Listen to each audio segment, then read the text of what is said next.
تمہیں مبارک ہو اے خدیجہ، تمہیں مبارک ہو اے خدیجہ۔ اللہ تبارک و تعالیٰ کا ارشاد ہے وَاخْفِضْ لَهُمَا جَنَاحَ الذُّلِّ مِنَ الرَّحْمَةِ وَقُلْ رَبِّ ارْحَمْهُمَا كَمَا رَبَّيَانِي صَغِيرًا۔ اللہ تبارک و تعالیٰ اس قرآن پاک میں جو ارشاد فرما رہے ہیں، مفسرین اس کی تفسیر میں لکھتے ہیں، مولانا فرید الدین رحمۃ اللہ علیہ فرماتے ہیں کہ 12 تفسیر اس کی ہے، لیکن چونکہ یہ ویسا وقت نہیں ہے کہ اس تفسیر کو بیان کی جائے، لیکن انہوں نے دو مثالیں سامنے رکھ کر کے ہم لوگوں کو سمجھانے کی کوشش کی ہے۔ ان میں سے پہلی مثال یہ ہے، مولانا فرماتے ہیں ہم لوگ نہا دھو کر کے جب نکلتے ہیں، ہمارے بدن پہ کوئی مائل نہ ہو، کوئی گرد و غبار نہ ہو، بالکل صاف شفاف بدن ہو، اور اس پر کوئی گندگی یا ریت بالو ان سب چیزوں میں سے اگر کچھ پڑ جائے تو اس وقت جب ہم اس ریت کو، اس بالو کو ہٹانے کے لیے، جھاڑنے کے لیے جو ہم منہ سے، زبان سے جو آواز نکالتے ہیں، وہ ہماری زبان سے آواز جو نکلتی ہے وہ کیا ہوتی ہے؟ وہ ہوتی ہے اف۔ ہم پھونک مارتے ہیں، یہ جو اف کی آواز ہمارے زبان سے نکل رہی ہے، تو مولانا فرماتے ہیں کہ ماں کی نافرمانی اتنی بھی نہیں کرنی ہے، ان کا ایسا اس نے سلوک کرنا ہے، ان کے ساتھ ایسا برتاؤ کرنا ہے، یہ اف کی جو آواز ہمارے زبان سے نکل رہی ہے، ماں کے عزت میں ہمیں اور آپ کو اتنا بھی نہیں کہنا ہے، اف کا الفاظ بھی نہیں کہنا ہے۔ تو میرے محترم بزرگ اور دوستو، جب ہمیں اور آپ کو اف کے الفاظ کہنے سے منع کیا گیا ہے، روکا گیا ہے،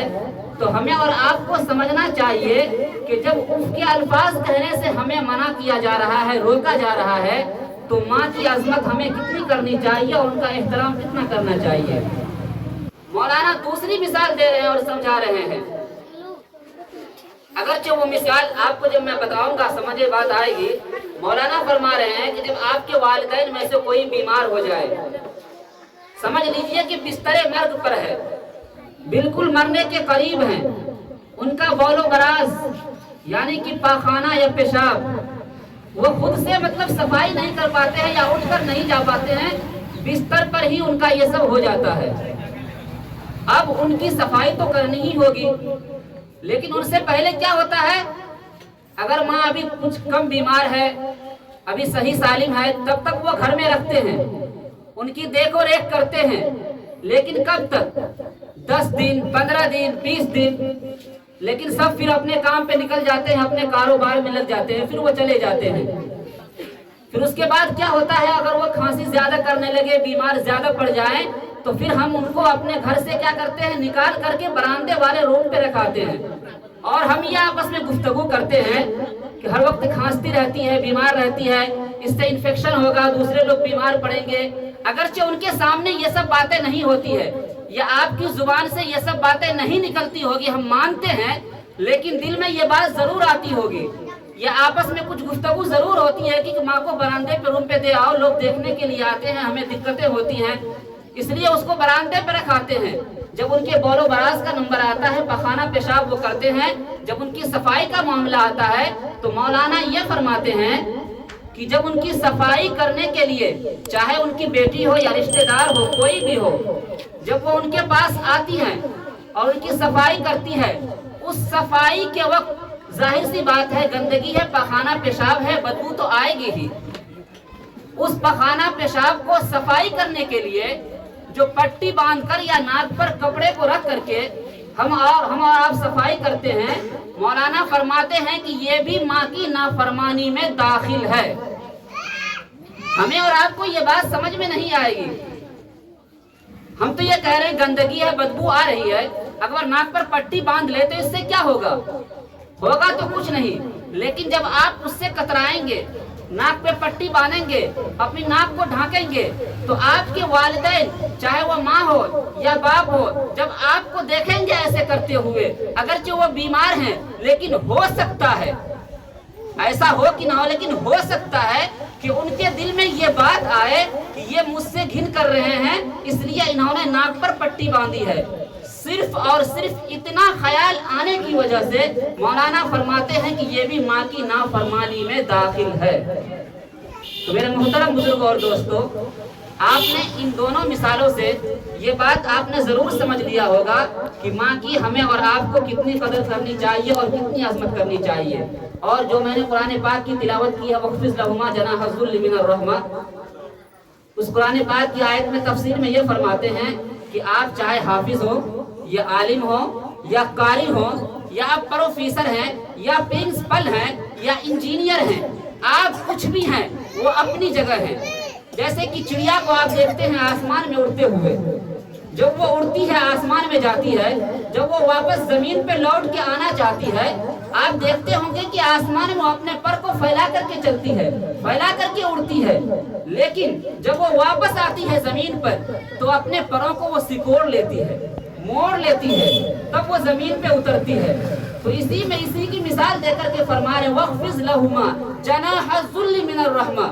کہ جب تم گھر سے باہر نکلتے ہو تم وہاں مولانا اور حافظ اور قاری ہو سکتے ہو، تم وہاں انجینئر اور پروفیسر اور ٹیچر ہو سکتے ہو، لیکن جب تم اپنے گھر میں واپس آتے ہو تو اسی طریقے سے جس طریقے سے وہ چڑیا زمین پر آتی ہے آسمان سے اترتے ہوئے اور اپنے پروں کو سکوڑ لیتی ہے، اسی طریقے سے تم اپنے بازوؤں کو سمیٹ لو اور جب گھر واپس آؤ تو اپنا پرنسپل اور ٹیچر اور انجینئر پروفیسر اور مولانا سب ادھر ہی چھوڑ دو اور اپنے ماں کے پاس ایک بیٹے کی حیثیت سے آؤ اور ایک نافرمان اولاد کی طرح نہیں بلکہ ان کی فرما برداری کرتے ہوئے آؤ اور ان کا حکم بجا لاؤ۔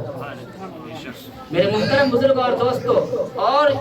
میں آپ سے یہ کہوں گا کہ اگر اب آپ سے جانے اور انجانے میں اپنے والدین کے تحت اگر کچھ نافرمانیاں ہو گئی ہو اور اب وہ اس دنیا میں نہیں رہے تو آپ کو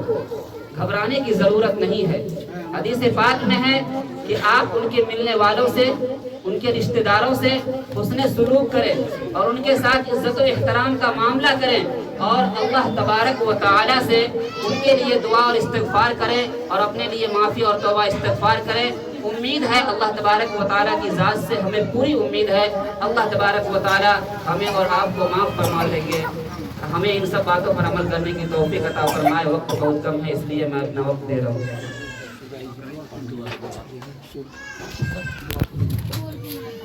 آپ پڑھیے، دعا ماموں کر رہے ہیں، ٹھیک ہے؟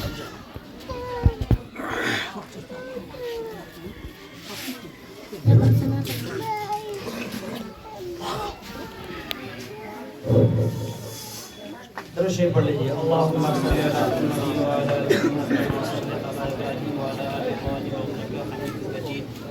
اللہم بارک علی محمد وعلی آل محمد کما بارکت علی ابراہیم وعلی آل ابراہیم۔ معزز حضرات، ہم اور آپ جس مقام پر بیٹھے ہیں اور جس مجلس میں بیٹھے ہیں، اس مجلس کا نام تعجتی مجلس ہے۔ اس گھر سے ایک مرحومہ جا چکی ہے، اللہ کے حوالے ہو چکی ہے، انہی کے لیے ہم سب بیٹھے ہیں، اِیصال ثواب کے طور پر بیٹھے ہیں، اور ان کی جانے کی وجہ سے میرے دوستو اس گھر کے اندر بہت سارے انسانوں کو غم محسوس ہو رہی ہے، اور ظاہر سی بات ہے کسی باپ کے سامنے سے بیٹا چلا جائے یا بیٹا کے سامنے سے باپ چلا جائے یا بیٹا کے سامنے سے ماں چلی جائے، واقعتاً دکھ اور تکلیف پہنچتی ہے، اور اسی دکھ اور تکلیف کو بانٹنے کے لیے، اسی دکھ اور تکلیف کو دور کرنے کے لیے اہل خانہ کے رشتہ دار، خیش و اقارب، محلہ معاشرے کے احباب آتے ہیں اور اس تکلیف کو اور اس پریشانی کو دور کرتے ہیں۔ اسی لیے یہ مجلس منعقد کی گئی ہے، اور جن کے لیے کلام اللہ شریف کی تلاوت کرایا گیا ہے